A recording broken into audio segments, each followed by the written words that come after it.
Sebelum ceritanya dimulai, silahkan tulis di kolom komentar dari daerah mana saja teman-teman yang menonton cerita ini. Jangan lupa like dan subscribe agar channel ini bisa semakin berkembang dan bisa mempersembahkan cerita yang lebih menarik lagi.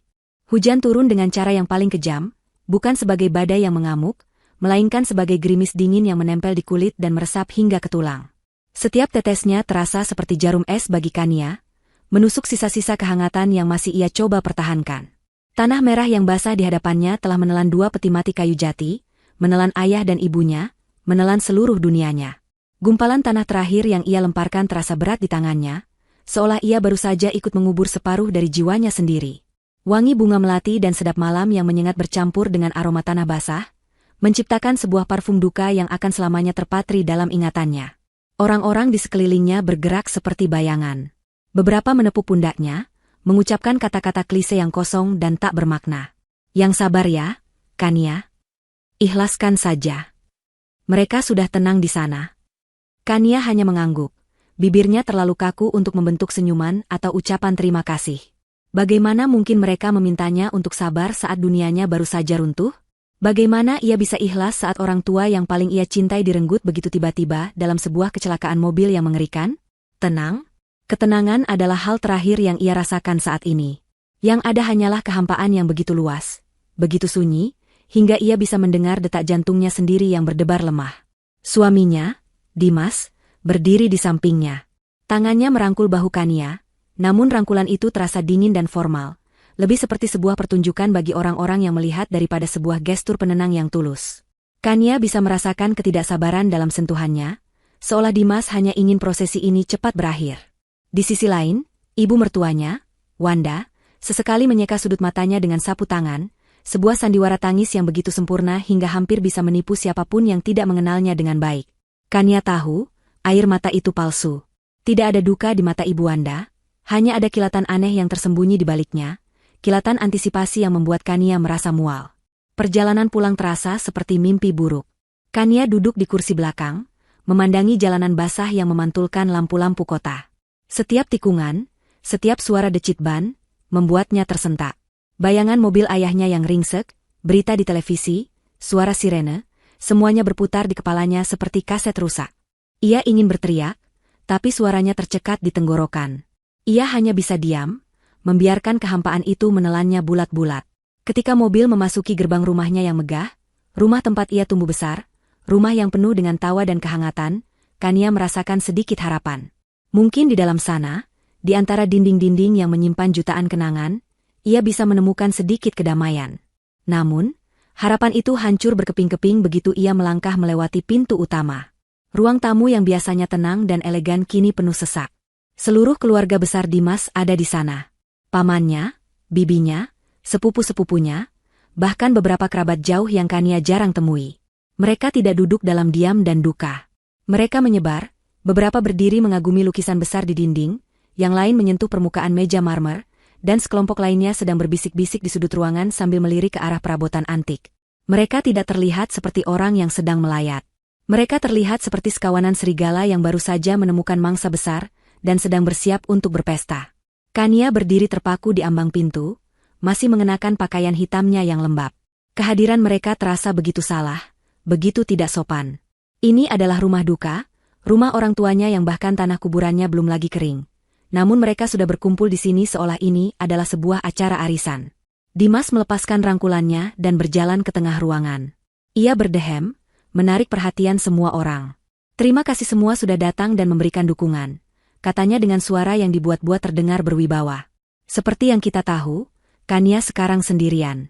Ayah dan ibunya telah tiada. Kania menatap suaminya dengan nanar. Sendirian. Kata itu diucapkan dengan begitu enteng, begitu tajam, seolah status barunya adalah sebuah fakta yang harus segera dimanfaatkan. Ibu Wanda melangkah maju, berdiri di samping Dimas.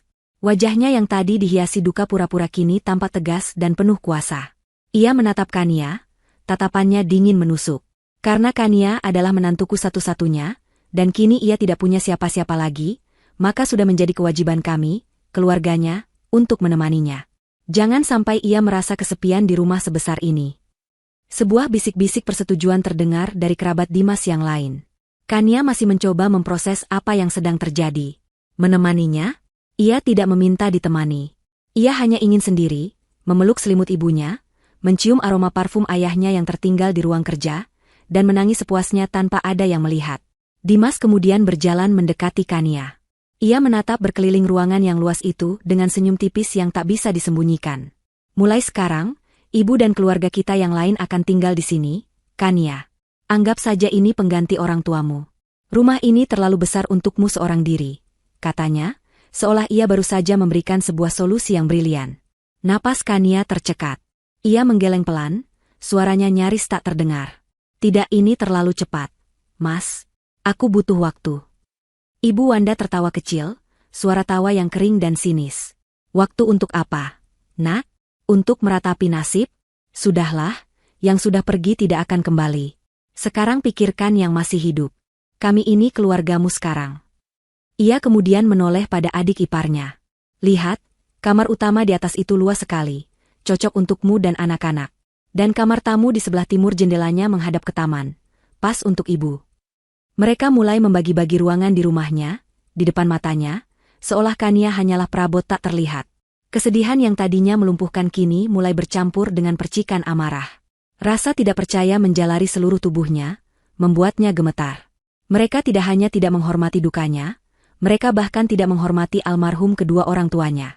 Rumah ini adalah istana yang dibangun ayah dan ibunya dengan keringat dan cinta. Setiap sudutnya memiliki cerita. Dan kini, orang-orang asing ini, serigala-serigala berbulu domba ini, datang untuk merampasnya tanpa rasa malu sedikit pun. Kania mengangkat kepalanya, menatap lurus ke arah Dimas dan Ibu Wanda. Aku tidak setuju, ucapnya dengan suara yang lebih kuat dari yang ia duga. Ini rumah orang tuaku. Aku mohon, berikan aku waktu untuk berduka. Kalian bisa kembali ke rumah kalian masing-masing. Seketika, suasana di ruangan itu berubah menjadi tegang. Senyum di wajah para kerabat memudar. Ibu Wanda menatap Kania dengan mata menyipit, seolah tak percaya dengan apa yang baru saja ia dengar. Wajah Dimas mengeras, keramahan palsunya menguap tanpa sisa. Ia seperti serigala yang baru saja diganggu saat hendak menerkam mangsanya. Pertarungan sesungguhnya baru saja akan dimulai, di atas tanah basah dari duka yang belum lagi mengering. Wajah Dimas berubah dari keramahan palsu menjadi topeng kemarahan yang dingin. Ia meraih lengan Kania dengan kasar, cengkeramannya begitu kuat hingga Kania bisa merasakan kuku-kukunya menekan kulitnya. Tanpa memedulikan tatapan ingin tahu dari keluarganya, Dimas menarik Kania menjauh dari ruang tamu, menyusuri koridor yang terasa panjang dan senyap, hingga berhenti di dekat jendela besar yang menghadap ke taman belakang yang basah oleh hujan. Di sini, suara mereka tidak akan terdengar jelas oleh yang lain. Apa maksudmu dengan tidak setuju? Desis Dimas, suaranya rendah dan penuh ancaman. Matanya yang biasanya terlihat biasa saja kini berkilat tajam. Kamu pikir kamu siapa bisa menolak? Kamu tidak lihat mereka semua datang untukmu? Untuk mendukungmu? Kania berusaha melepaskan cengkeraman Dimas, namun tenaga suaminya jauh lebih kuat. Mendukungku atau mendukung keinginan kalian untuk tinggal di sini? Balas Kania, keberanian yang lahir dari puncak keputusasaan mulai mengalir dalam dirinya. Mas, orang tuaku baru saja dimakamkan. Apa kalian tidak punya hati nurani? Dimas tertawa sinis. Hati nurani? Justru karena aku punya hati nurani, aku memboyong keluargaku ke sini. Untuk menjagamu, katanya, memutarbalikkan fakta dengan begitu mudah. Ia mendekatkan wajahnya, napasnya terasa panas di pipi Kania. Dengar, Kania, dan dengarkan baik-baik. Permainan sudah berakhir. Ayah dan ibumu sudah tidak ada. Tidak ada lagi yang akan melindungimu, tidak ada lagi yang akan memanjakanmu, tidak ada lagi rekening bank tak terbatas yang bisa kamu andalkan. Setiap kata yang keluar dari mulut Dimas terasa seperti tamparan. Ia melucuti Kania dari segala kekuatan dan martabatnya, merendahkannya menjadi sosok yang lemah dan tak berdaya. Satu-satunya yang kamu punya sekarang adalah aku. Aku dan keluargaku, lanjut Dimas, cengkeramannya semakin erat. Dan kamu berani-beraninya menolak kami? Beraninya kamu mengusir kami? Ibu Wanda, yang rupanya mengikuti mereka, kini berdiri di belakang Dimas. Ia menyilangkan tangan di dada, menatap Kania dengan tatapan merendahkan. Sudah ibu bilang dari dulu, Dimas, anak ini terlalu manja. Dia tidak tahu terima kasih. Kita datang dengan niat baik untuk merawatnya, tapi lihat balasannya. Aku tidak butuh dirawat seperti ini, sahut Kania, suaranya bergetar menahan tangis dan amarah. Aku hanya butuh waktu. Waktu itu kemewahan yang tidak kamu miliki lagi, potong Dimas dengan cepat. Tatapannya menjadi semakin dingin, semakin kejam. Ia mendorong Kania sedikit, hingga punggungnya membentur dinding yang dingin. Sekarang kamu punya dua pilihan. Pertama, kamu terima keluargaku tinggal di sini dengan baik-baik. Kita hidup bersama sebagai satu keluarga besar. Kamu akan tetap menjadi istriku, nyonya di rumah ini, setidaknya di atas kertas. Atau pilihan kedua? Dimas berhenti sejenak, seolah menikmati momen saat ia memegang kendali penuh atas nasib Kania. Kalau kamu tidak setuju, ayo kita cerai saja. Kata, cerai, itu menghantam Kania seperti sambaran petir. Di hari pemakaman orang tuanya, suaminya sendiri memberinya sebuah ultimatum yang menghancurkan. Coba kamu pikir, lanjut Dimas, senyumnya kini adalah senyum kemenangan yang paling menjijikkan. Setelah ini kamu tidak punya siapa-siapa lagi. Kamu akan jadi janda, sebatang kara, tanpa perlindungan. Kamu pikir kamu bisa mengurus harta sebanyak ini sendirian? Kamu akan jadi sasaran empuk semua orang. Setidaknya, jika kamu tetap bersamaku, kamu punya status. Kamu punya keluarga. Jadi, anggap saja keluargaku adalah keluargamu. Mereka berhak tinggal di rumah ini. Kania menatap wajah suaminya, pria yang pernah mengucapkan janji suci di hadapannya. Wajah itu kini terlihat begitu asing, begitu mengerikan. Ia melihat keserakahan yang tak terbatas di matanya. Ia melihat Ibu Wanda di belakangnya, mengangguk-angguk setuju, seolah mereka adalah dua predator yang berhasil menyudutkan mangsanya.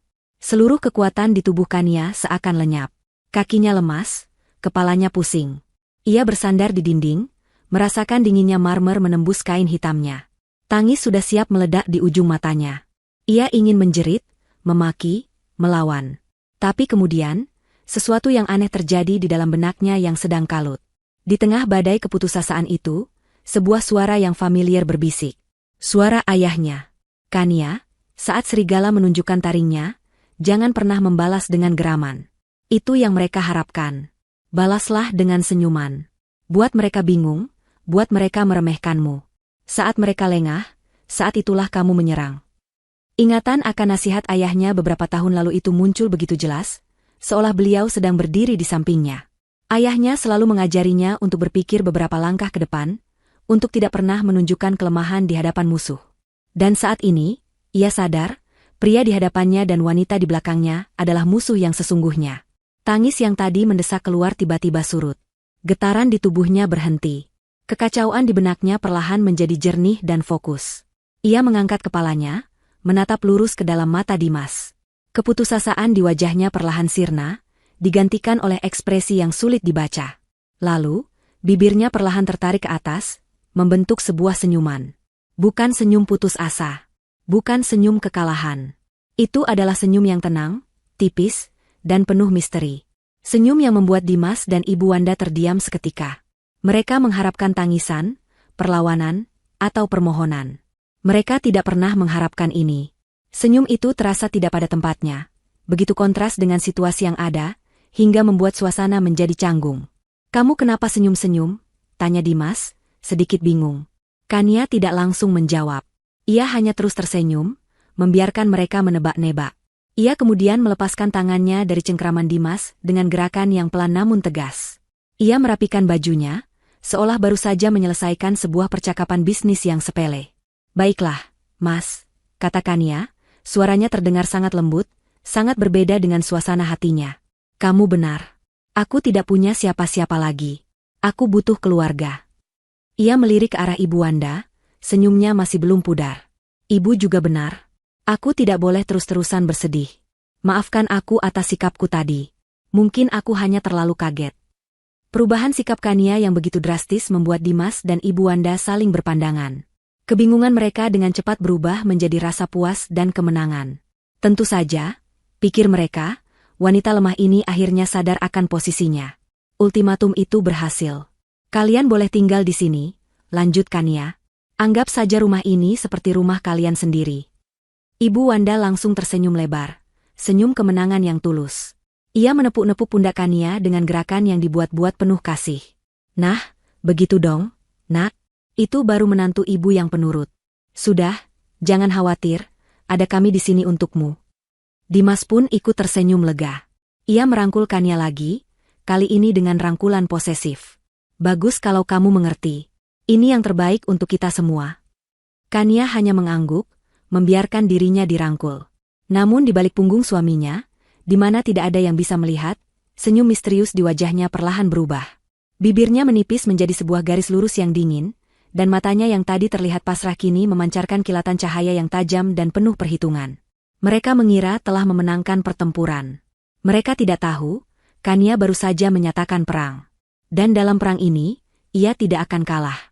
Ingatan itu datang bukan seperti kilasan, melainkan seperti sebuah adegan utuh yang diputar ulang dengan sangat jelas di dalam benak Kania. Waktu seolah mundur ke 6 bulan yang lalu, ke sebuah sore yang cerah di mana ia duduk bersama ayahnya di gazebo taman belakang. Aroma bunga Kamboja yang mekar memenuhi udara, dan suara gemericik air dari kolam ikan koi menjadi musik latar yang menenangkan. Saat itu, dunianya masih terasa hangat dan aman. Ayahnya, Wijoyo, seorang pria berperawakan tegap dengan tatapan mata yang tajam namun selalu memancarkan kelembutan untuknya, sedang memandangi Kania dengan ekspresi yang sulit diartikan. "Kania, apa kamu benar-benar bahagia dengan Dimas?" tanya ayahnya tiba-tiba, memecah keheningan yang nyaman di antara mereka. Pertanyaan itu mengejutkan Kania. Ia meletakkan cangkir tehnya. "Tentu saja, Yah." "Kenapa ayah bertanya seperti itu? Apa Dimas melakukan kesalahan?"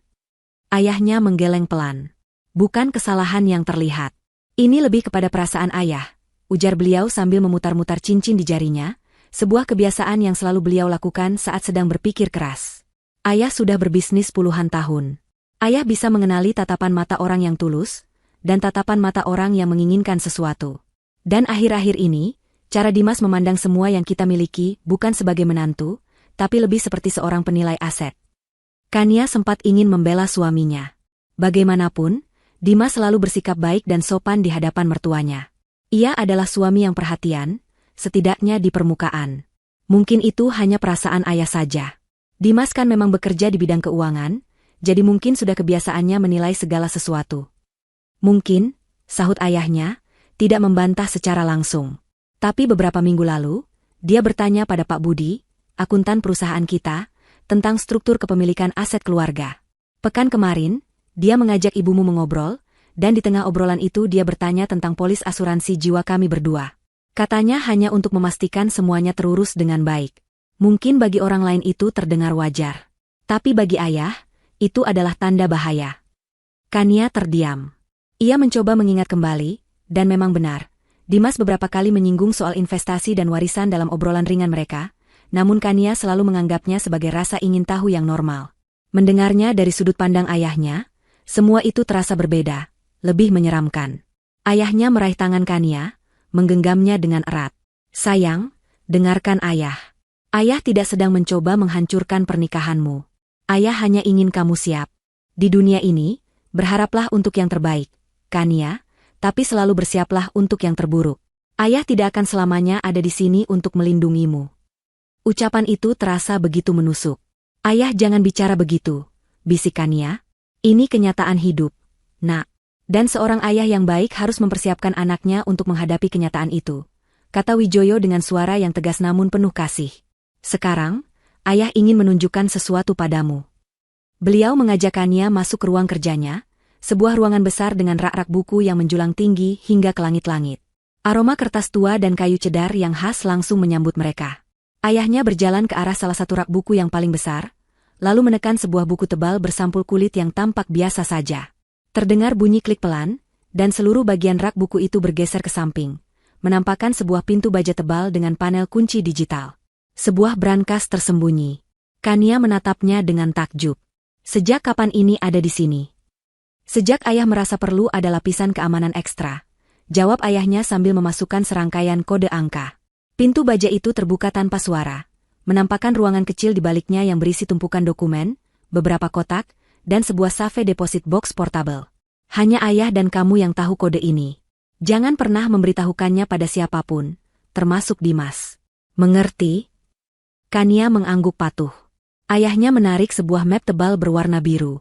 Di dalam sini, ayah sudah mengumpulkan semua informasi tentang Dimas.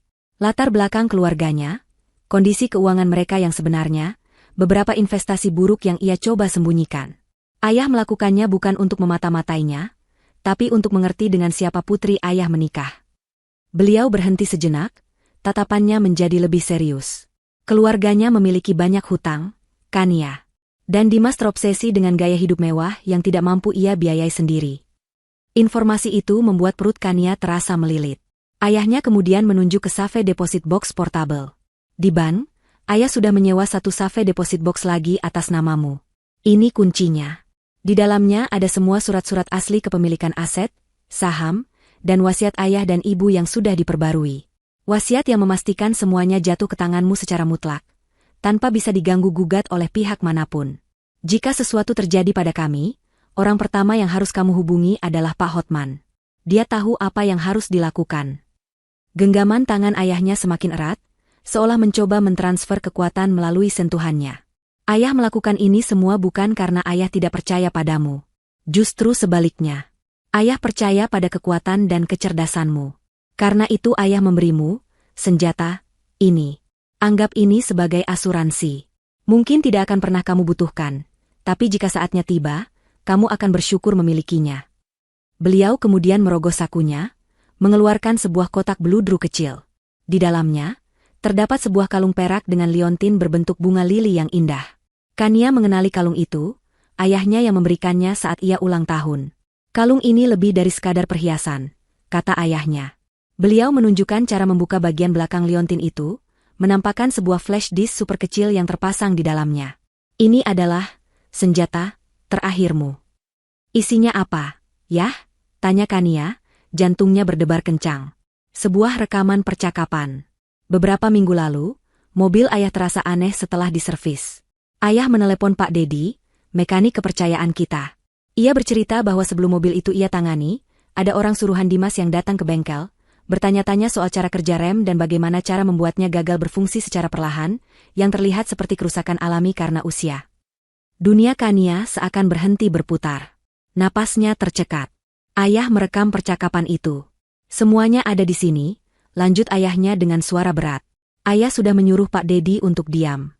Tapi bukti ini ayah simpan. Pakai kalung ini setiap saat. Jangan pernah dilepas. Dan berjanjilah pada ayah, Kania. Buka dan dengarkan isinya hanya jika kamu merasa nyawamu, atau warisan ibumu, berada dalam bahaya besar. Hanya sebagai pilihan terakhir. Karena sekali kamu membukanya, tidak akan ada jalan untuk kembali. Kania menatap wajah ayahnya, lalu ke liontin di tangannya. Saat itu, sebagian dari dirinya masih berharap bahwa semua ini hanyalah paranoia berlebihan dari seorang ayah yang terlalu protektif. Ia berharap hari di mana ia perlu membuka liontin itu tidak akan pernah datang. Kini, berdiri di koridor rumahnya yang dingin, dengan ultimatum suaminya yang masih terngiang di telinga, Kania menyadari bahwa hari itu telah tiba. Ayahnya tidak paranoid. Beliau adalah seorang visioner yang melihat badai jauh sebelum langit menjadi mendung. Dan gema peringatan dari masa lalu itu, kini menjadi satu-satunya kompas yang akan menuntunnya keluar dari kegelapan ini. Keesokan harinya, rumah megah itu tidak lagi terasa seperti rumahnya. Suasana duka yang sakral telah menguap, digantikan oleh keriuhan yang asing dan menyesakan. Keluarga besar Dimas benar-benar menganggap ucapan Kania sebagai lampu hijau untuk melakukan invasi total. Truk-truk pengangkut barang datang silih berganti, menurunkan koper-koper, kotak-kotak, dan bahkan beberapa perabotan milik mereka. Mereka bergerak dengan efisiensi seekor semut yang menemukan bongkahan gula, menyebar ke seluruh penjuru rumah, mengklaim teritori mereka masing-masing. Ibu Wanda bertindak layaknya seorang ratu yang baru saja merebut istana. Dengan dagu terangkat, ia berjalan dari satu ruangan ke ruangan lain, memberikan instruksi dengan suara melengking. Sofa ini geser ke sudut. Warnanya terlalu suram. Nanti kita ganti. Lukisan pemandangan ini turunkan saja, ganti dengan foto keluarga besar kita. Bei Sumi, tolong kosongkan lemari di kamar utama. Baju-baju saya banyak, butuh tempat yang luas. Bei Sumi, asisten rumah tangga yang telah mengabdi pada keluarga Kania sejak ia kecil, hanya bisa menunduk dan mengangguk. Namun Kania bisa melihat kilatan amarah dan kesedihan di mata wanita tua itu. Setiap perintah Ibu Wanda terasa seperti sayatan pisau pada kenangan yang tersimpan di rumah itu. Sofa yang warnanya dianggap suram, adalah sofa pertama yang dibeli ayah dan ibunya saat mereka baru menikah. Lukisan pemandangan itu adalah hadiah ulang tahun pernikahan mereka yang ke-25. Lemari di kamar utama masih menyimpan aroma lembut parfum almarhumah ibunya. Kania hanya mengamati semuanya dari kejauhan. Ia sengaja membuat dirinya tampak lemah dan tidak berdaya. Ia lebih banyak diam di kamarnya, kamar masa kecilnya yang sengaja ia pilih untuk tidur, menolak untuk menempati kamar utama yang kini terasa telah dinodai. Ketika ia keluar, ia akan memasang wajah sendu, berjalan dengan langkah pelan, dan menjawab setiap pertanyaan dengan suara pelan. Ia menjadi hantu di rumahnya sendiri, sebuah peran yang ia mainkan dengan sangat baik. Para sepupu Dimas, yang seusia dengan Kania, tidak menunjukkan simpati sedikitpun. Mereka menjelajahi walk-in closet milik ibu Kania, mencoba gaun-gaun desainer dan perhiasan dengan tawa cekikikan. Wah, tante koleksinya keren juga, ya? Sayang orangnya sudah tidak ada. Celetuk salah satunya, Rina, sambil mematut diri di depan cermin dengan kalung berlian milik almarhumah. Kania yang kebetulan lewat dan mendengar itu, hanya mengepalkan tangannya di dalam saku, menahan gejolak amarah yang membakar dadanya. Pamannya, Pak Bowo, seorang pria tambun dengan suara berat, tanpa izin masuk ke ruang kerja ayahnya. Ruangan itu adalah tempat paling sakral bagi Kania, tempat di mana ia bisa merasakan kehadiran ayahnya dengan paling kuat. Pak Bowo duduk di kursi kulit milik ayahnya, meletakkan kakinya yang kotor ke atas meja kayu jati yang berkilauan, dan menyalakan sebatang cerutu, mengotori udara dengan asapnya yang pekat padahal ia tahu betul almarhum adalah orang yang paling anti dengan asap rokok. Sementara itu, Kania tidak hanya diam dalam penderitaannya. Di balik penampilannya yang rapuh, otaknya bekerja dengan sangat tajam. Ia adalah seorang pengamat. Ia mencatat semuanya. Setiap barang yang dipindahkan, setiap kata serakah yang diucapkan, setiap tatapan licik yang dipertukarkan. Ia membiarkan mereka mabuk dalam kemenangan mereka. Ia membiarkan mereka meremehkannya, menganggapnya sebagai janda muda bodoh yang patah hati dan mudah dikendalikan. Karena seperti yang ayahnya ajarkan, musuh yang paling berbahaya adalah musuh yang tidak menyadari bahwa kau adalah ancaman. Malam harinya, saat makan malam, mereka semua berkumpul di meja makan panjang yang biasanya hanya terisi 3 orang. Kini meja itu penuh sesak dengan tawa dan obrolan keras keluarga Dimas. Mereka makan dengan lahap hidangan yang disiapkan Bei Sumi, seolah sedang berada di sebuah restoran mewah gratisan. Dimas, kamu harus segera urus surat-surat rumah ini. Balik nama atas namamu, biar aman, kata Pak Bowo di sela-sela kunyahannya. Tenang saja, Paman. Semuanya sedang diurus. Kania sudah setuju untuk bekerja sama, jawab Dimas sambil melirik Kania dengan senyum penuh arti. Ibu Wanda menimpali, bukan hanya rumah, mobil, saham, deposito. Semuanya harus jelas. Jangan sampai nanti ada kerabat jauh dari pihak Kania yang tiba-tiba muncul dan ikut campur. Kania hanya menunduk, mengaduk-aduk nasinya tanpa selera. Di dalam hatinya, ia tersenyum dingin. Teruslah bicara, pikirnya. Teruslah tunjukkan belang kalian. Semakin banyak yang kalian katakan, semakin dalam lubang yang kalian gali untuk diri kalian sendiri. Setelah makan malam, Kania pamit untuk beristirahat lebih dulu dengan alasan tidak enak badan. Namun, ia tidak pergi ke kamarnya. Ia berjalan pelan menyusuri koridor lantai atas yang remang-remang. Dari bawah, masih terdengar gelak tawa keluarga Dimas. Langkahnya terhenti di depan pintu kamar utama, kamar orang tuanya, yang kini ditempati oleh Dimas dan Ibu Wanda yang memilih kamar terkoneksi di sebelahnya. Pintu itu sedikit terbuka, menyisakan celah kecil. Kania bisa mendengar suara Dimas sedang berbicara di telepon, nadanya terdengar sedikit cemas. Kania menahan napas, menempelkan telinganya sedekat mungkin ke celah pintu. Iya, aku sudah transfer sisanya, kata Dimas pelan. Pastikan kamu tidak pernah muncul lagi di kota ini. Anggap kita tidak pernah bertemu. Hapus nomorku. Ada jeda sejenak. Kania bisa merasakan jantungnya berdetak lebih kencang. Bagus, kata Dimas lagi. Ingat janjimu. Pergi yang jauh. Tak lama kemudian, pintu kamar sebelah terbuka dan Ibu Wanda masuk ke kamar Dimas. Sudah beres? Tanyanya tanpa basa-basi. Sudah, Bu. Dia bilang akan pergi malam ini juga, jawab Dimas, suaranya terdengar lega. Kania menajamkan pendengarannya. Inilah saatnya. Kamu yakin dia bisa dipercaya? Tanya Ibu Wanda, suaranya terdengar dingin dan penuh perhitungan. Orang seperti dia akan melakukan apa saja demi uang. Bagaimana jika suatu saat dia kembali dan memeras kita? Dia tidak akan berani, Bu. Dia tahu akibatnya. Terdengar suara tawa kecil dari Ibu Wanda, tawa yang membuat bulu kuduk Kania berdiri. Dimas, kamu ini kadang masih terlalu naif. Dengar, sudah kamu pastikan, supir, itu benar-benar diam?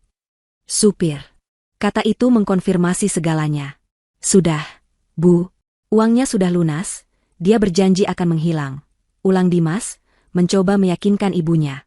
Janji tidak ada artinya di dunia kita, sahut Ibu Wanda dengan nada tajam. Orang mati tidak bisa bicara. Tapi untuk sekarang, biarkan saja dulu. Yang penting, pastikan dia benar-benar menghilang. Jangan sampai ada jejak sekecil apapun yang bisa menghubungkan dia dengan kita. Jejak sekecil apapun bisa menghancurkan kita semua, dan semua yang sudah kita dapatkan ini akan sia-sia.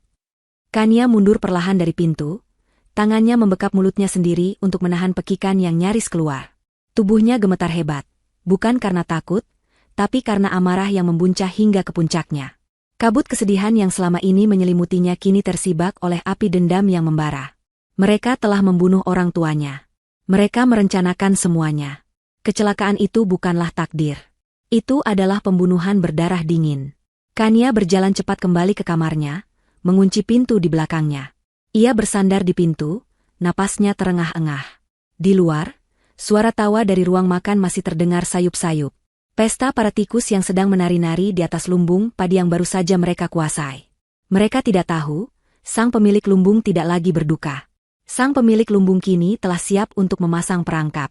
Malam itu, tidur menjadi kemewahan yang mustahil bagi Kania.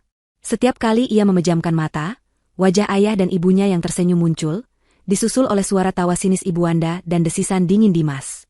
Suara sirene, bayangan mobil yang hancur, dan kata, supir, terus berputar di kepalanya. Semua itu bukan lagi potongan puzzle yang acak, melainkan sebuah gambar utuh yang mengerikan. Kesedihan yang ia rasakan selama berhari-hari kini telah bermetamorfosis menjadi sesuatu yang lain. Sebuah energi dingin yang terfokus, sebuah ketenangan yang berbahaya. Ia tidak lagi merasa seperti korban. Ia merasa seperti seorang pemburu yang sedang menunggu waktu yang tepat untuk menyerang. Ia menunggu hingga jam di dinding menunjukkan pukul 2 pagi. Suara tawa dan obrolan di lantai bawah sudah lama mati. Seluruh rumah telah tenggelam dalam keheningan, hanya menyisakan suara detak jam tua di koridor dan derupan pendingin ruangan. Para tikus itu kini pasti sudah tertidur lelap di sarang baru mereka, memimpikan kekayaan yang mereka pikir telah berhasil mereka rebut. Inilah saatnya. Dengan gerakan tanpa suara, Kania bangkit dari tempat tidurnya.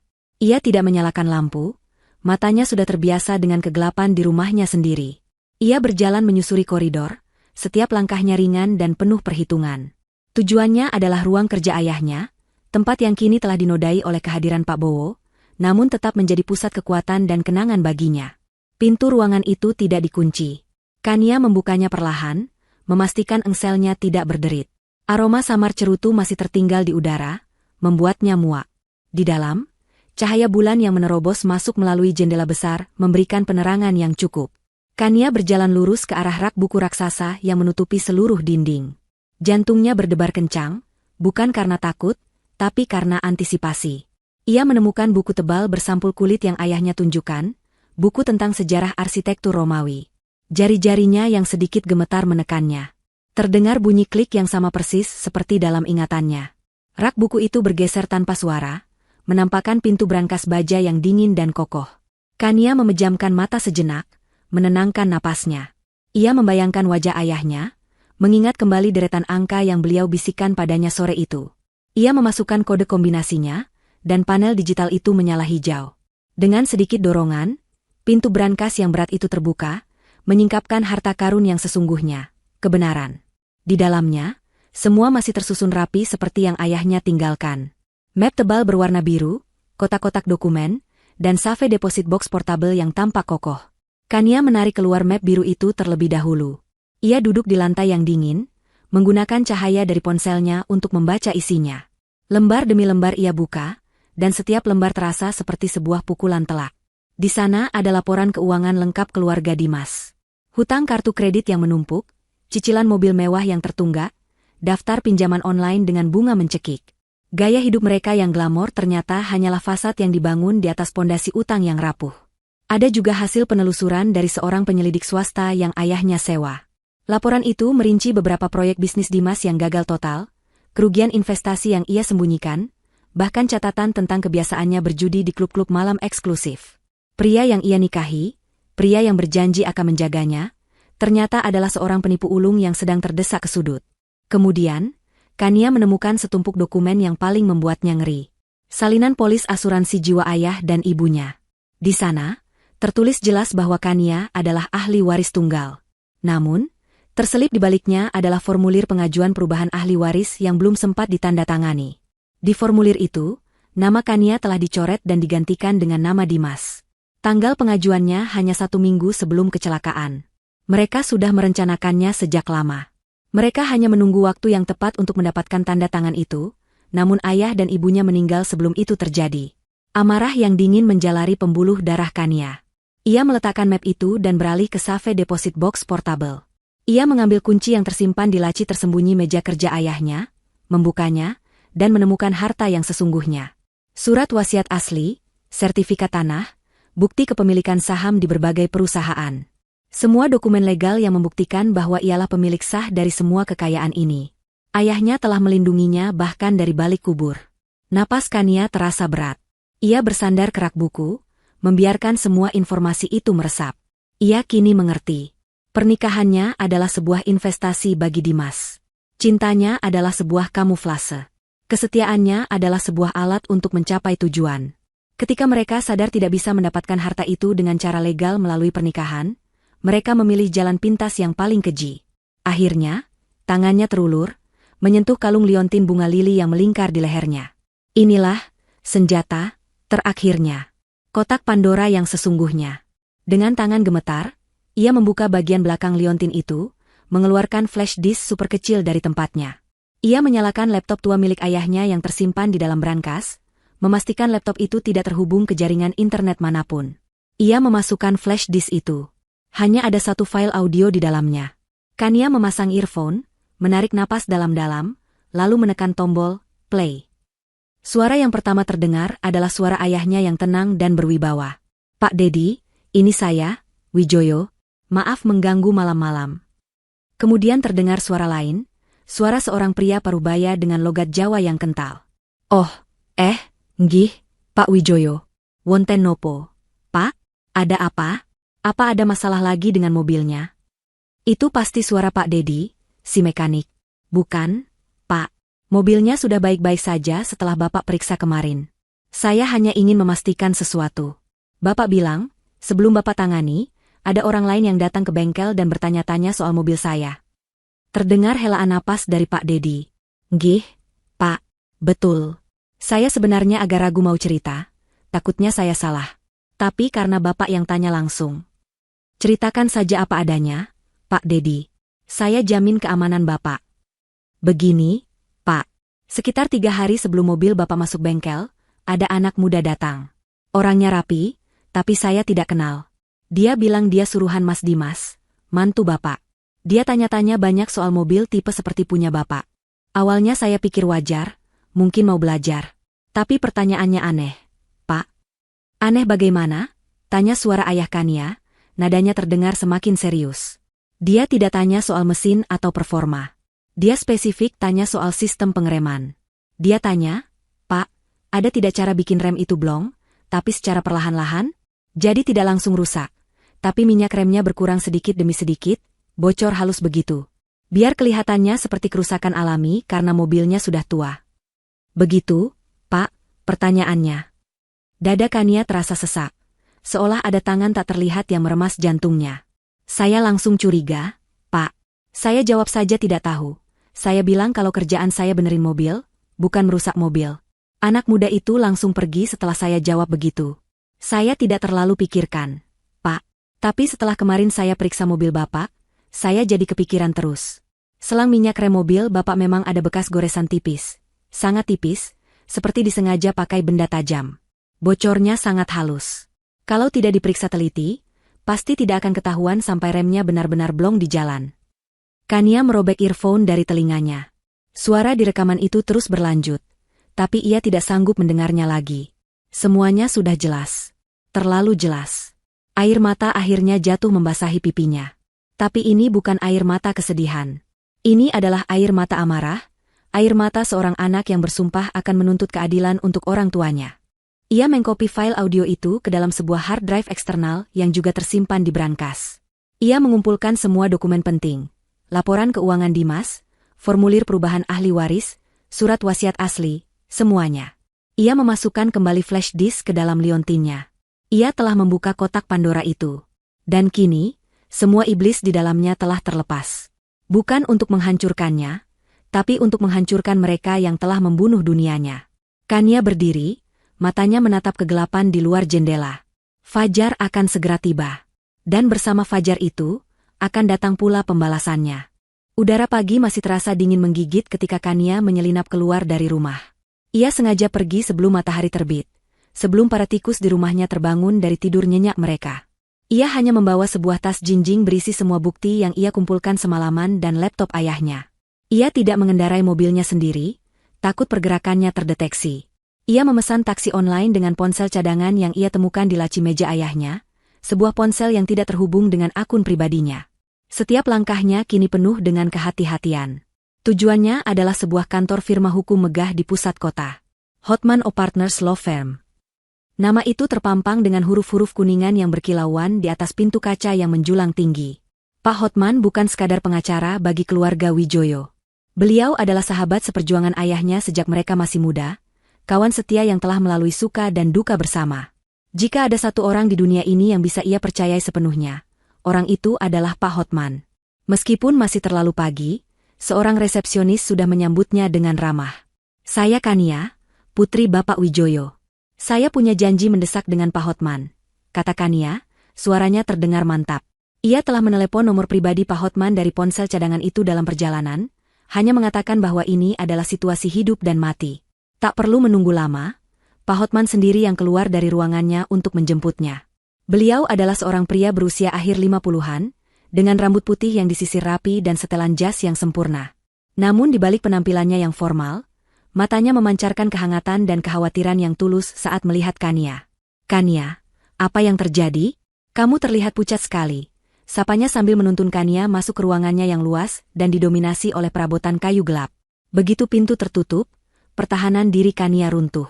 Ia tidak perlu lagi berpura-pura menjadi lemah atau kuat. Di hadapan sosok yang ia anggap sebagai paman ini, ia membiarkan dirinya menjadi seorang anak yang sedang ketakutan dan terluka. Air matanya kembali mengalir saat ia menceritakan semuanya. Tentang ultimatum Dimas, tentang invasi keluarganya, tentang percakapan yang ia dengar, dan tentang semua bukti yang ia temukan di brankas ayahnya. Pak Hotman mendengarkan dengan seksama, tanpa menyela sedikit pun. Ekspresinya perlahan berubah dari khawatir menjadi tegang, lalu mengeras menjadi amarah yang dingin. Rahangnya terkatup rapat saat Kania menceritakan isi rekaman suara di dalam liontin itu. Ketika Kania selesai bercerita, Pak Hotman terdiam selama beberapa saat, matanya menatap kosong ke arah jendela, seolah sedang memproses semua kengerian yang baru saja ia dengar.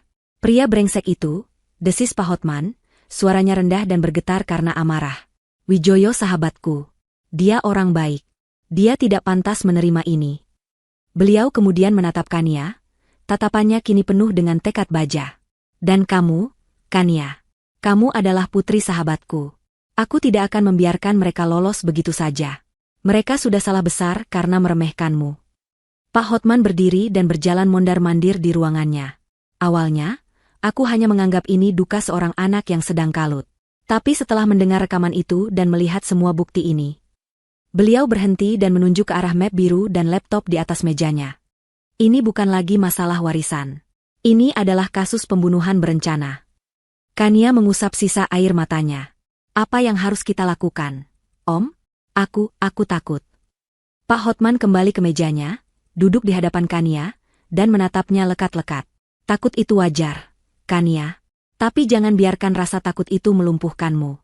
Ayahmu jauh lebih pintar dari yang mereka kira. Dia sudah mempersiapkanmu untuk perang ini." Beliau membuka laci mejanya dan mengeluarkan sebuah dokumen tebal yang terikat rapi. "Ayahmu sudah menduga hal seperti ini mungkin terjadi. Seminggu sebelum kecelakaan, beliau menelepon saya. Saat itu suaranya terdengar sangat serius. Beliau bilang, 'Hotman, aku punya firasat buruk.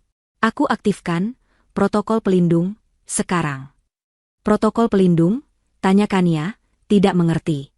"Itu adalah istilah yang kami buat bertahun-tahun lalu," jelas Pak Hotman. "Sebuah rencana darurat jika terjadi sesuatu yang mengancam keluarga atau perusahaan. Begitu protokol itu diaktifkan, aku punya kuasa hukum untuk melakukan beberapa hal. Dan aku sudah melakukannya tepat setelah beliau menelepon." Pak Hotman mendorong dokumen itu ke arah Kania. "Semua aset utama ayahmu, saham di perusahaan, properti komersial, portofolio investasi, semuanya sudah aku pindahkan kepemilikannya atas nama sebuah perusahaan holding yang baru. Perusahaan yang didirikan di luar negeri, yang sangat sulit untuk dilacak. Dan coba tebak siapa satu-satunya nama yang tercatat sebagai pemilik dan dewan direksi di perusahaan holding itu. Kania menatap Pak Hotman dengan jantung berdebar. Namamu, Kania. Hanya namamu, kata Pak Hotman dengan senyum tipis. Bahkan rumah yang sedang mereka tempati saat ini, secara hukum sudah bukan lagi atas nama pribadi ayahmu, melainkan aset milik perusahaan itu. Jadi, mereka sebenarnya adalah tamu ilegal di properti milikmu. Kania terperangah. Ia tidak bisa berkata-kata. Ayahnya, bahkan di ambang bahaya, masih memikirkan cara untuk melindunginya dengan begitu detail. Ia membangun sebuah benteng tak terlihat di sekeliling Kania, sebuah benteng yang bahkan Kania sendiri tidak menyadarinya. Jadi, apa artinya ini? Bisik Kania. Artinya, mereka tidak punya apa-apa, jawab Pak Hotman dengan tegas. Semua surat pengalihan aset yang mungkin akan dimasodorkan padamu tidak lebih dari kertas kosong. Tanda tanganmu tidak akan ada artinya, karena aset itu sudah bukan milikmu secara pribadi. Mereka berpesta di sebuah istana yang mereka pikir bisa mereka rebut, padahal kuncinya ada di tanganmu sejak awal. Rasa lega yang luar biasa membanjiri diri Kania, memberinya kekuatan baru. Ia bukan lagi korban yang terpojok. Ia adalah sang ratu yang sedang menyamar, membiarkan para pemberontak menduduki istananya untuk sementara, sebelum ia mengambil kembali tahtanya. Sekarang, kita susun rencana, kata Pak Hotman, semangatnya kembali menyala. Kita punya 2 jalur serangan. Jalur hukum perdata untuk mengamankan asetmu dan mengusir mereka, dan jalur hukum pidana untuk menjebloskan mereka ke penjara seumur hidup. Untuk jalur pidana, kita butuh bukti yang tak terbantahkan. Rekaman itu adalah kuncinya. Tapi kita perlu lebih. Lebih? Seperti apa? Tanya Kania. Kita perlu pengakuan. Kita perlu menjebak mereka, kata Pak Hotman, matanya berkilat cerdas. Mereka merasa sudah menang, Kania. Mereka sedang lengah. Kita akan manfaatkan itu. Kamu harus kembali ke rumah itu. Teruslah bermain peran sebagai janda yang lemah dan penurut. Biarkan mereka semakin sombong. Semakin tinggi mereka terbang, akan semakin keras mereka jatuh. Pak Hotman kemudian menjelaskan rencananya secara detail. Sebuah rencana yang cerdas, berani, dan sedikit berbahaya. Rencana yang akan membuat Dimas dan Ibu Wanda terjerat dalam jaring yang mereka buat sendiri. Kania mendengarkan dengan saksama, setiap kata dari Pak Hotman seolah menyuntikkan baja ke dalam tulang punggungnya. Ketika ia melangkah keluar dari kantor hukum itu 1 jam kemudian, ia bukan lagi Kania yang sama seperti saat ia masuk. Ia kini adalah seorang prajurit yang dipersenjatai dengan kebenaran, didukung oleh kawan setia, dan siap untuk menjalankan misi pembalasannya. Kania kembali ke rumah itu saat matahari mulai condong ke barat. Ia melangkah melewati gerbang dengan ketenangan yang terasa asing bahkan bagi dirinya sendiri. Rumah yang beberapa jam lalu terasa seperti penjara yang menyesakan, kini terlihat berbeda di matanya. Itu bukan lagi penjara. Itu adalah papan catur. Dan ia, yang selama ini dianggap sebagai bidak yang siap dikorbankan, ternyata adalah sang ratu yang memegang kendali permainan. Setiap sudut rumah, setiap perabot yang dipindahkan, setiap wajah serakah yang menyambutnya, tidak lagi memancing amarah atau kesedihan. Semua itu kini hanyalah bagian dari skenario besar yang telah ia susun bersama Pak Hotman. Saat ia masuk, Ibu Wanda sedang duduk di sofa ruang tamu, membolak-balik majalah interior dengan gaya seorang nyonya besar. Ia melirik Kania dari atas bingkai kacamatanya. Dari mana saja kamu? Keluar tidak bilang-bilang. Saya perlu mencari udara segar, Bu, jawab Kania dengan suara lembut yang sudah ia latih. Dan saya mampir ke pasar. Saya pikir, malam ini saya ingin memasak sesuatu yang istimewa untuk kita semua. Ibu Wanda mengangkat alisnya, sedikit terkejut. Memasak? Tumben sekali. Untuk apa? Kania tersenyum, senyum tulus pertama yang ia tunjukkan pada mertuanya, meskipun tulus untuk alasan yang berbeda. Untuk merayakan keluarga baru kita, katanya, mengulangi kalimatnya dengan nada yang terdengar pasrah dan menerima. Saya sudah berpikir. Mungkin Ibu dan Mas Dimas benar. Saya tidak bisa terus meratapi masa lalu. Saya harus memulai hidup baru bersama keluarga yang saya miliki sekarang. Kata-kata itu bagaikan musik di telinga Ibu Wanda. Inilah kemenangan absolut yang ia inginkan. Bukan hanya merebut harta, tapi juga menaklukkan jiwa menantunya. Wajahnya yang biasanya masam kini melunak, dihiasi senyum puas. Nah, begitu baru benar. Ibu senang kalau kamu sudah bisa berpikir jernih. Baiklah, masaklah sesuatu yang enak. Kita memang perlu merayakannya. Berita itu menyebar dengan cepat di antara para penghuni baru rumah itu. Kania, si janda yang patah hati, akan memasak untuk mereka. Mereka melihatnya sebagai tanda penyerahan diri yang total. Saat Kania melangkah ke dapur, ia bisa merasakan tatapan mereka yang penuh kemenangan di punggungnya. Mereka tidak tahu, dapur itu akan menjadi panggungnya, dan makan malam nanti akan menjadi perjamuan terakhir mereka. Dapur yang luas dan modern itu adalah dunia almarhumah ibunya. Kania bisa merasakan kehadiran ibunya di sana, di antara aroma rempah-rempah yang tersimpan rapi dan kilau peralatan masak dari stainless steel. Dulu, ia sering menghabiskan waktu di sini, belajar memasak dari ibunya. Ibunya pernah berkata, memasak itu seperti terapi, Kania. Saat tanganmu sibuk, hatimu bisa menjadi tenang. Dan malam ini, ia sangat membutuhkan ketenangan itu. Tangannya bergerak dengan lincah dan mantap. Ia mengeluarkan bahan-bahan terbaik dari kulkas, daging sapi wagyu yang ayahnya sukai, udang galah segar, sayuran organik. Gerakannya saat mengiris bawang, memotong daging, dan menumis bumbu terasa begitu presisi dan metodis. Setiap irisan pisau yang tajam seolah memotong habis sisa-sisa keraguan dalam dirinya. Setiap desis minyak panas di wajan seolah membakar habis rasa takutnya. Ini bukan lagi sekadar memasak. Ini adalah sebuah ritual. Ritual untuk menghormati orang tuanya, dan ritual untuk mempersiapkan pembalasannya. Bi Sumi mencoba membantunya, namun Kania menolak dengan halus. Tidak apa-apa, Bei. Malam ini, biar saya sendiri yang siapkan semuanya. Aroma masakan yang lezat mulai memenuhi seluruh rumah, menggantikan aroma keserakahan yang selama ini menguar. Aroma sup buntut yang kaya rempah, udang bakar madu yang manis gurih, dan tumis brokoli daging sapi yang menggugah selera. Keluarga Dimas mulai berkumpul di sekitar meja makan, ditarik oleh wangi yang memabukkan itu. Ketika semua hidangan telah tersaji, Kania mempersilakan mereka duduk. Meja makan yang megah itu terisi penuh. Dimas duduk di kursi utama, kursi yang biasanya diduduki oleh ayah Kania, dengan senyum sombong terpasang di wajahnya. Ibu Wanda duduk di seberangnya, tampak anggun dalam balutan daster sutra yang ia temukan di lemari ibu Kania. Mereka semua makan dengan lahap, memuji masakan Kania dengan kata-kata yang terdengar merendahkan. Tidak sangka kamu bisa masak seenak ini, Kania. Biasanya kan kamu hanya tahu belanja. Celetuk Rina, sepupu Dimas. Ini baru istri yang baik. Tahu cara melayani suami dan keluarga, timpal Pak Bowo sambil menyendok sup untuk ketiga kalinya. Dimas menepuk punggung tangan Kania. Aku bangga padamu, sayang. Kamu akhirnya dewasa. Kania hanya tersenyum dan mengangguk, memainkan perannya dengan sempurna. Ia membiarkan mereka menikmati hidangan itu, membiarkan mereka merasa nyaman dan superior. Ia mendengarkan obrolan mereka, obrolan tentang masa depan cerah yang mereka rencanakan dengan hartanya. Setelah semuanya beres, kita harus liburan ke Eropa, usul Dimas. Kita ajak semua keluarga. Aku setuju. Dan rumah ini perlu sedikit direnovasi.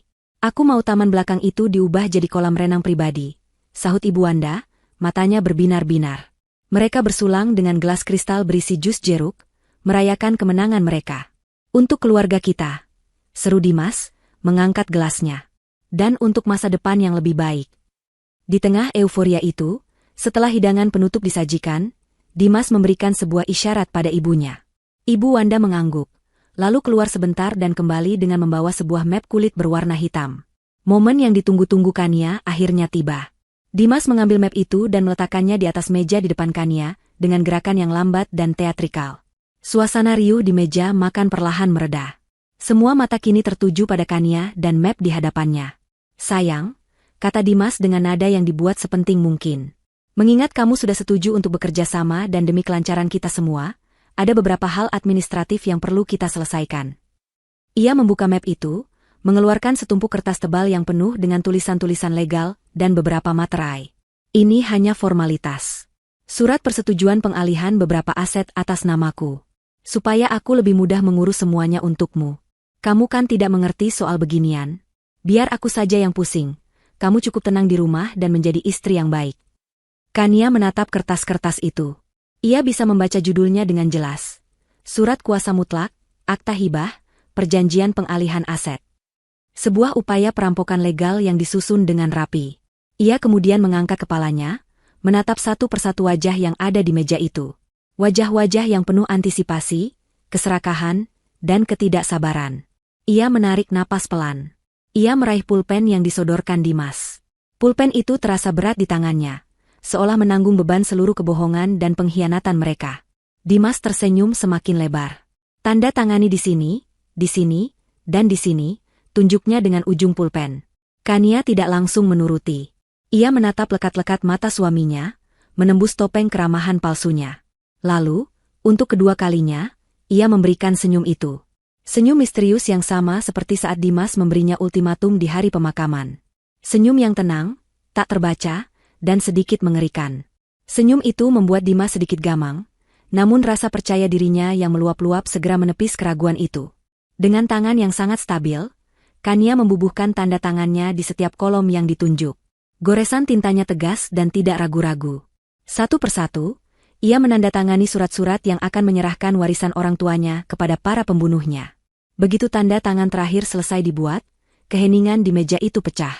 Terdengar helaan napas lega dari beberapa orang. Ibu Wanda tersenyum penuh kemenangan. Dimas menepuk meja dengan gembira. Bagus sekali, sayang. Kamu telah membuat keputusan yang paling tepat, kata Dimas sambil mengambil kembali dokumen-dokumen itu dan memasukkannya ke dalam map seolah itu adalah piala kemenangannya. Mereka telah menang. Permainan telah berakhir. Setidaknya, itulah yang mereka pikirkan. Kania hanya menatap piringnya yang kosong, senyumnya sudah lenyap, digantikan oleh ketenangan yang dingin. Perjamuan telah usai. Babak selanjutnya akan segera dimulai. Fajar menyingsing dengan warna keemasan yang pucat, menjanjikan hari yang cerah. Di ruang makan yang megah itu, sisa-sisa perjamuan semalam telah dibersihkan. Keluarga Dimas berkumpul untuk sarapan dengan suasana hati yang luar biasa gembira. Kemenangan mereka terasa begitu nyata, begitu dekat, terbungkus rapi di dalam map kulit hitam yang kini disimpan Dimas di dalam tas kerjanya seperti sebuah relik suci. Aura di ruangan itu terasa ringan dan penuh tawa. Mereka sudah tidak lagi berpura-pura. Topeng duka dan simpati telah mereka tanggalkan sepenuhnya. Kini yang terlihat adalah wajah asli mereka, wajah-wajah yang bersinar karena keserakahan yang terpuaskan. Aku sudah menelepon dealer tadi pagi, kata Dimas dengan mulut penuh roti panggang. Mobil sport terbaru akan diantar sore ini. Warna merah, seperti yang selalu aku inginkan. Ibu Wanda, sambil mengaduk tehnya dengan sendok perak, menimpali, jangan lupa hubungi arsitek yang ibu rekomendasikan. Ibu mau desain kolam renang itu segera dibuat. Dan tolong transfer uang ke rekening ibu. Ibu mau belanja perhiasan dengan teman-teman arisan ibu siang ini. Tenang, Bu. Semuanya akan beres, jawab Dimas dengan enteng. Ia melirik Kania yang sedang menuangkan air ke dalam gelas-gelas mereka dengan diam. Lihat kan? Kalau Kania penurut seperti ini, hidup kita semua jadi mudah dan menyenangkan. Mereka semua tertawa, seolah Kania adalah sebuah lelucon yang lucu. Kania tidak bereaksi. Wajahnya datar, gerakannya seperti robot. Ia memainkan perannya sebagai pelayan yang tak terlihat sampai akhir. Di dalam dadanya, jantungnya berdebar bukan karena takut, tapi karena adrenalin yang mulai memuncak. Waktunya hampir tiba. Tiba-tiba, dari kejauhan, terdengar sebuah suara. Suara yang tipis dan melengking, yang perlahan menjadi semakin jelas. Sirene. Awalnya tidak ada yang memperhatikan. Mereka terlalu sibuk dengan obrolan tentang kekayaan baru mereka. Namun, suara itu tidak kunjung menjauh. Sebaliknya, ia semakin dekat, semakin keras, seolah sedang menuju tepat ke arah rumah mereka. Tawa di meja makan perlahan mereda. Suara apa itu? Tanya Rina, berhenti mengoleskan selai ke rotinya. Paling hanya ambulans lewat, sahut Dimas acuh tak acuh. Tapi suara itu bukan suara ambulans. Itu adalah raungan khas dari beberapa sirene polisi sekaligus. Dan suara itu berhenti. Tepat di depan gerbang rumah mereka. Semua orang di meja makan terdiam. Mereka saling berpandangan dengan cemas. Melalui jendela besar di ruang makan, mereka bisa melihat kilatan lampu rotator berwarna biru dan merah yang berputar tanpa suara, memantulkan cahayanya ke dinding dan perabotan mewah di dalam ruangan.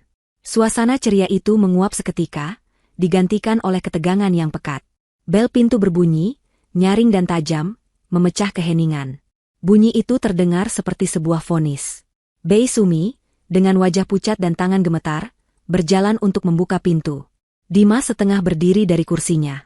Siapa pagi-pagi begini? Pintu terbuka, dan pemandangan di baliknya membuat semua orang membeku. Beberapa polisi berseragam lengkap berdiri tegap di teras. Di depan mereka, berdiri seorang pria parubaya yang berwibawa mengenakan kemeja batik, didampingi oleh beberapa orang berpakaian preman. Pria itu adalah seorang inspektur senior.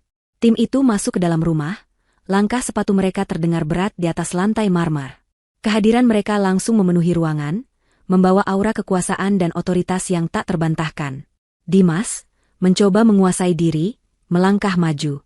"Selamat pagi, Pak. Ada yang bisa saya bantu? Apa ada masalah?" tanyanya, mencoba terdengar sopan namun nadanya sedikit terganggu. Inspektur itu tidak memandangnya. Matanya menyapu seluruh ruangan, berhenti sejenak pada wajah Ibu Wanda yang tampak tegang, lalu akhirnya matanya bertemu dengan mata Kania, yang berdiri tenang di dekat dapur, seolah sudah menunggu kedatangan mereka. Sang inspektur mengangguk sedikit ke arah Kania, sebuah gestur hormat yang tidak luput dari perhatian Dimas dan ibunya. "Ibu Kania Lestari?" tanya inspektur itu dengan suara yang jelas dan tegas. "Iya, saya sendiri," jawab Kania, suaranya mantap. "Kami dari Direktorat Reserse Kriminal Umum, Polda Metro Jaya," lanjut sang inspektur, menunjukkan lencana dan surat perintah dari dalam sakunya. "Kami datang untuk menindaklanjuti laporan dan bukti-bukti yang Anda serahkan semalam melalui kuasa hukum Anda, Bapak Hotman." Dunia Dimas dan Ibu Wanda seakan runtuh dalam sepersekian detik. Laporan? Bukti? Kuasa hukum? Kepala mereka berputar mencoba memahami. Mereka menoleh ke arah Kania, tatapan mereka bercampur antara kebingungan total dan percikan kengerian yang baru mulai muncul. Wajah Kania yang mereka lihat bukanlah wajah janda lemah yang penurut. Wajah itu kini dingin, tenang, dan penuh dengan kekuatan yang tak terduga. Senyum misterius itu kembali terpasang di bibirnya. Sang inspektur kemudian membalikkan badannya, kini menatap lurus ke arah Dimas dan Ibu Wanda yang berdiri mematung. "Dimas Suryo dan Wanda Halim," kata inspektur itu dengan suara yang tidak menyisakan ruang untuk perdebatan. "Anda kami tahan atas dugaan keterlibatan dalam perencanaan dan pelaksanaan pembunuhan berencana terhadap almarhum Tuan Wijoyo dan almarhumah Nyonya Wijoyo." Waktu seolah berhenti. Sendok yang dipegang salah satu kerabat jatuh ke lantai, menimbulkan bunyi denting yang memekakan telinga di tengah kesunyian yang mencekam. Wajah Dimas berubah dari pucat pasi menjadi merah padam karena marah dan tidak percaya. "Apa-apaan ini? Ini fitnah. Saya tidak melakukan apa-apa," teriak Dimas. "Kania, apa yang sudah kamu lakukan? Hah? Kamu sudah gila?" Ibu Wanda, setelah pulih dari syok awalnya, menunjuk Kania dengan jari gemetar. "Dasar anak tidak tahu diuntung. Kamu yang menjebak kami. Polisi jangan percaya padanya. Dia stres karena orang tuanya meninggal." Namun, protes mereka yang panik tidak ada gunanya. Dua orang petugas berpakaian preman bergerak cepat, masing-masing memegang lengan Dimas dan Ibu Wanda, lalu memborgol tangan mereka di belakang punggung. Suara, klik, dari borgol itu terdengar begitu final, mengakhiri semua sandiwara mereka. "Anda punya hak untuk diam. Semua yang Anda katakan dapat dan akan digunakan untuk melawan Anda di pengadilan," kata salah satu petugas dengan datar. Di tengah kekacauan itu, saat Dimas dan Ibu Wanda digiring keluar sambil terus berteriak-teriak menyangkal, Kania hanya berdiri diam. Ia menatap langsung ke mata mereka berdua. Di mata mereka, ia tidak melihat lagi kesombongan atau kemenangan. Ia hanya melihat keterkejutan, pengkhianatan, dan ketakutan yang paling murni. Mereka akhirnya sadar, serigala yang selama ini mereka anggap domba, ternyata memiliki taring yang jauh lebih tajam. Sirene kembali meraung, kali ini menjauh, membawa serta dua orang yang telah menghancurkan hidupnya. Membawa mereka menuju keadilan. Di ruang makan yang kini porak-poranda oleh kepanikan, di antara kerabat yang membeku ketakutan, Kania berdiri tegak. Perjamuan telah benar-benar berakhir. Dan fajar yang baru, fajar keadilan, akhirnya tiba. Kekacauan yang ditinggalkan setelah penangkapan Dimas dan Ibu Wanda terasa pekat dan memalukan. Kerabat-kerabat yang tadinya tertawa pongah kini duduk bergerombol di sofa dengan wajah pucat dan bingung. Mereka saling berbisik, melemparkan tatapan curiga ke arah Kania yang berdiri diam di sudut ruangan. Beberapa mencoba mendekatinya, mungkin untuk meminta penjelasan atau melontarkan tuduhan. Namun mereka mengurungkan niat begitu melihat tatapan mata Kania yang dingin dan tak tergoyahkan. Kelembutan dan kepasrahan yang selama ini ia tunjukkan telah lenyap tanpa sisa. Tepat saat itulah, Pak Hotman datang. Kehadirannya yang tenang dan berwibawa langsung mengambil alih kendali ruangan. Ia tidak datang sendiri. Di belakangnya ada dua orang asisten junior yang membawa tas-tas kerja tebal. Ia bahkan tidak melirik para kerabat itu. Matanya langsung tertuju pada Kania, dan ia memberikan sebuah anggukan kecil yang penuh arti. Keadilan sedang berjalan. Pak Hotman kemudian berdehem. Suaranya yang berat dan jelas membuat semua orang terdiam. "Selamat pagi, sapanya dengan nada formal. Saya Hotman, kuasa hukum dari Ibu Kania Lestari, pemilik sah properti ini. Ia memberikan isyarat pada salah satu asistennya, yang kemudian membagikan surat berkop resmi kepada setiap kepala keluarga yang ada di ruangan itu. Pak Bowo, Paman Dimas, menerima surat itu dengan tangan gemetar. Surat apa ini? Tanyanya dengan suara serak. Itu adalah pemberitahuan hukum resmi, jawab Pak Hotman dengan tenang. Yang pada intinya menyatakan bahwa kehadiran Anda sekalian di properti ini tidak memiliki dasar hukum yang sah. Rumah ini beserta seluruh isinya adalah aset milik sebuah perusahaan holding yang terdaftar, di mana Ibu Kania adalah pemilik tunggalnya. Anda semua diberi waktu 24 jam untuk mengemasi barang-barang pribadi Anda dan meninggalkan tempat ini. Jika setelah batas waktu tersebut Anda masih berada di sini, kami akan menempuh jalur hukum atas tuduhan penyerobotan properti pribadi. Ruangan itu meledak dalam protes dan gumaman tak percaya. Tidak bisa begitu. Kami keluarga. Dimas mengizinkan kami tinggal di sini, teriak salah satu bibi.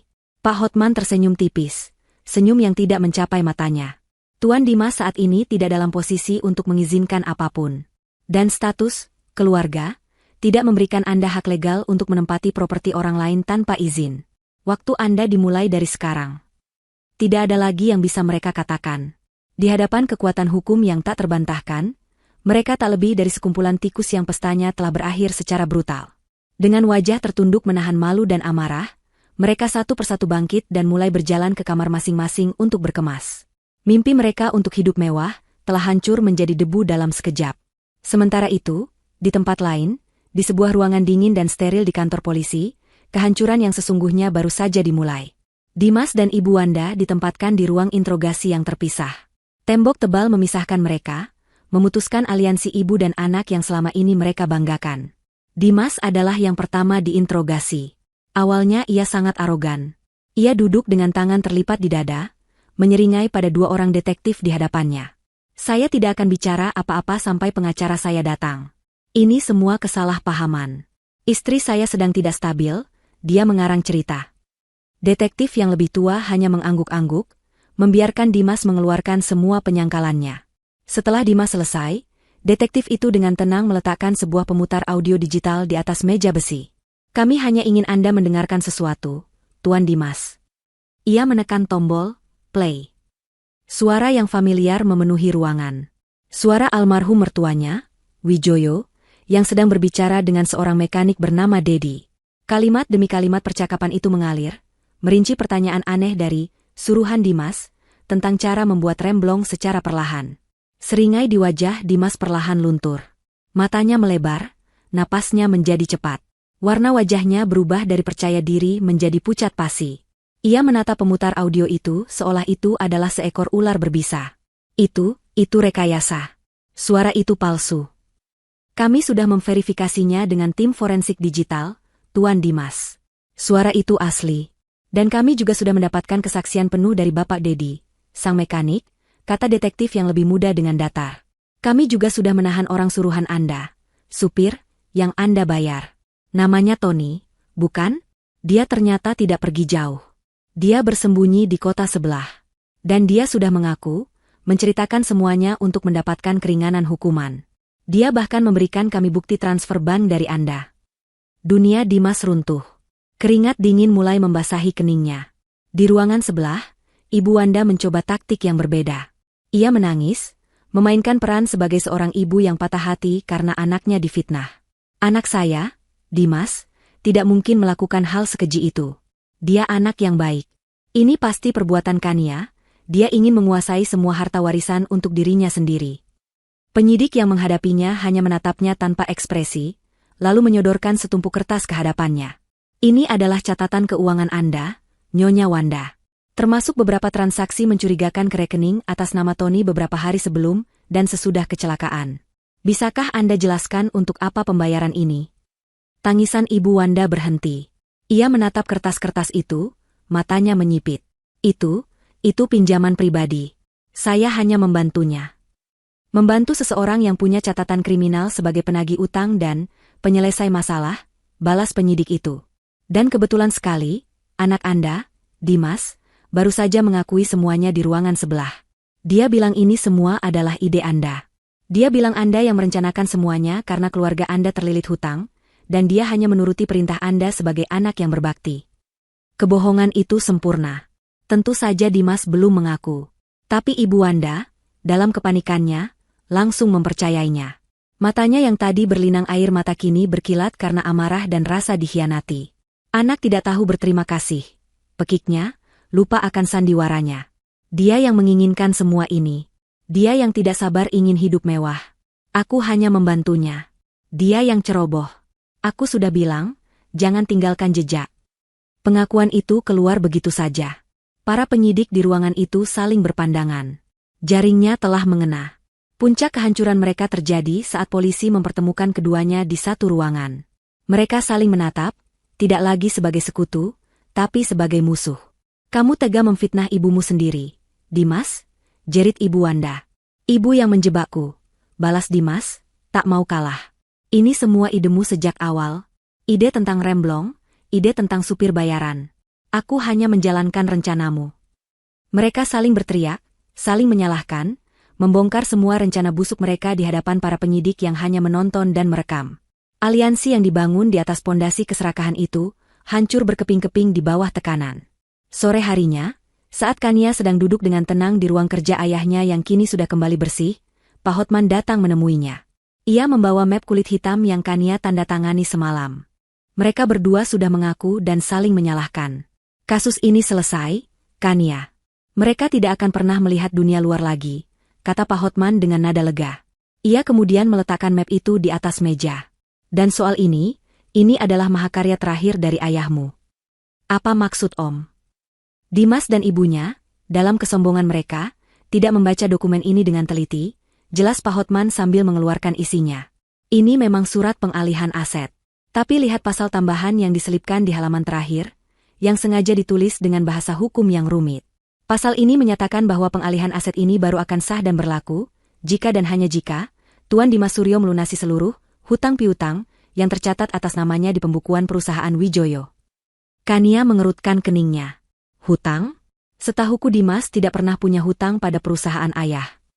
Pak Hotman tersenyum lebar. Tentu saja tidak. Hutang itu fiktif. Ayahmu, dengan bantuanku, menciptakan catatan hutang itu di pembukuan internal beberapa bulan lalu. Jumlahnya sangat besar, bahkan melebihi nilai seluruh aset yang ada. Jadi dengan menandatangani surat ini, Dimas tidak hanya gagal mendapatkan asetmu, dia justru secara legal mengakui bahwa dia memiliki hutang yang mustahil bisa ia bayar. Dokumen ini tidak hanya menjadi bukti motif keuangan yang tak terbantahkan di pengadilan, tapi juga secara efektif membuatnya bangkrut seketika. Sebuah jebakan yang sempurna. Kania menatap dokumen itu, lalu tersenyum. Bukan senyum misterius atau senyum dingin, tapi senyum tulus yang penuh kekaguman pada kecerdasan ayahnya. Hancurnya sebuah keserakahan itu ternyata sudah direncanakan sejak lama. Mereka tidak pernah punya kesempatan untuk menang. Tidak pernah. Bulan-bulan berlalu. Musim berganti, dan debu dari tragedi dan pengkhianatan perlahan mulai mengendap. Kisah keluarga Wijoyo sempat menjadi berita utama di seluruh negeri. Persidangan Dimas dan Ibu Wanda menjadi tontonan publik yang memilukan sekaligus memuaskan. Di pengadilan, semua bukti dibeberkan, rekaman suara yang memberatkan, bukti transfer bank, kesaksian dari si supir bayaran, dan pengakuan mereka yang saling menyalahkan. Puncaknya adalah kesaksian Kania, yang berdiri tegap di mimbar saksi, menceritakan semua kejadian dengan suara yang tenang namun menusuk. Vonis hakim akhirnya jatuh, seberat palu godam. Penjara seumur hidup untuk Dimas dan Ibu Wanda, atas kejahatan pembunuhan berencana. Tidak ada kesempatan untuk banding. Semua aset pribadi mereka yang tersisa disita oleh negara. Imperium keserakahan yang coba mereka bangun di atas darah dan air mata kini, tak lebih dari puing-puing. Bagi Kania, hari putusan itu bukanlah hari perayaan. Itu adalah hari penutupan sebuah bab yang kelam. Setelah itu, ia memulai proses pembersihan. Bukan hanya membersihkan nama baik keluarganya, tapi juga membersihkan rumahnya. Ia melihat para petugas mengangkut keluar semua barang milik keluarga Dimas yang tertinggal. Setiap benda yang mereka bawa keluar terasa seperti mengangkat beban berat dari pundaknya. Rumah itu akhirnya bisa bernapas lagi. Ia meminta Bei Sumi dan beberapa pekerja untuk menata ulang kembali semua perabotan ke tempatnya semula, mengembalikan kehangatan dan jiwa yang sempat hilang dari rumah itu. Suatu pagi yang cerah, Kania pergi ke pemakaman. Ia datang sendiri. Kali ini tidak ada gerimis dingin,